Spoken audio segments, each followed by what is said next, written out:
Thank you, Mr. Speaker. I'll give the chairman a break and simply speak on the bill. You're welcome.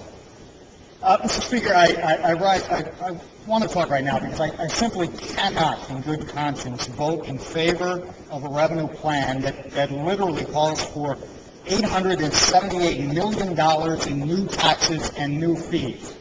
The taxpayers are screaming out, if we're not listening, we're in real trouble. They're saying we're taxed enough already. Stop. What they want us to do is act responsibly and do what we would do at home with our own budget. If the money's not there, we don't spend it. Now, we spoke earlier, and the chairman spoke earlier about how much of an increase we had in spending this year's budget over last year's, and it was determined it was somewhere in the area of $1.7 billion more. However, I submit to you that it's not that, because as the chairman said, we deferred $2 billion in school aid payments over to this year's budget, which means you don't keep last year's spending at 133, you subtract it. So in essence, we increased spending by about $3.7 billion this year. Now, when you take that against the $9.2 billion we need to cut, that's a big chunk of change there. We need to stop spending so much, but then I get asked, if you don't support something like this and you don't support the tax increases, where does the revenue come from? We know there's an old saying that says it's easier to get $1 from a million people than $1 million from one person. But here's the problem. We're chasing a million people away and putting the burden onto fewer people. And we're chasing them away by being so business unfriendly. We're chasing the jobs away. And I submit to you, and I went through this and just marked a couple of the bills, or the tax increases here, that focus on businesses.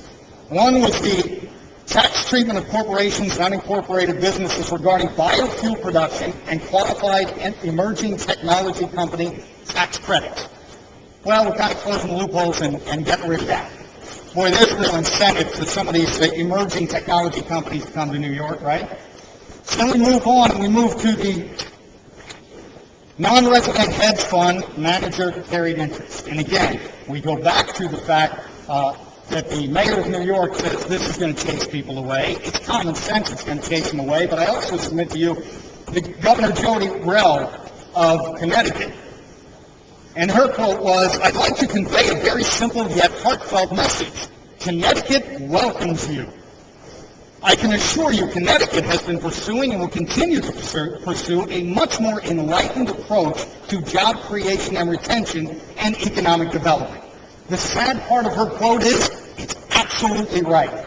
We continue to be business unfriendly and chase businesses away.